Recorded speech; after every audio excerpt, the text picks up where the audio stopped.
Mylène et Frédéric Labat sont propriétaires de cette maison à l'écart du bourg d'Oradour depuis 1 an. Et à peine arrivés, ils ont eu une désagréable surprise. On a acheté la maison en juin 2018. Et après les 2 mois de sécheresse, on s'est rendu compte que ça avait fissuré au niveau de cette fenêtre et au niveau du pignon aussi, d'un autre pignon de la maison. Depuis, le couple s'est renseigné. Il existe des solutions, parfois coûteuses mais efficaces. On a entendu parler d'injection de résine dans le sous-sol pour éviter justement ces phénomènes de tassement de terrain. Donc peut-être que ça résoudrait notre problème. Pour le maire d'Oradour, cet arrêté paru voici quelques jours, c'est un soulagement.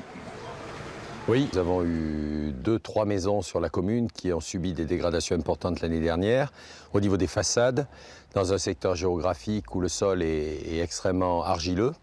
Et donc la rétractation de l'argile, je ne suis pas un technicien, mais la rétractation de l'argile provoque ce type de désagrément pour les maisons. Première opération quand on constate des fissures, le signaler à la mairie, ensuite prévenir son assureur, enfin attendre que le maire ait demandé un arrêté de catastrophe naturelle. C'est à Paris que cela se décide.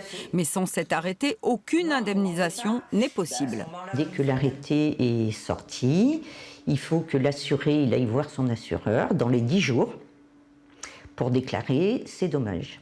Après, l'assureur va ouvrir un dossier, va faire expertiser. Si les travaux sont pris en charge par les assurances, il reste au moins une franchise de 380 € à la charge du propriétaire.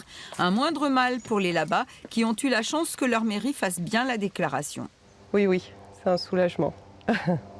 4 autres communes, dont Limoges, sont concernées par cet arrêté de catastrophe naturelle pour le 2e semestre 2018.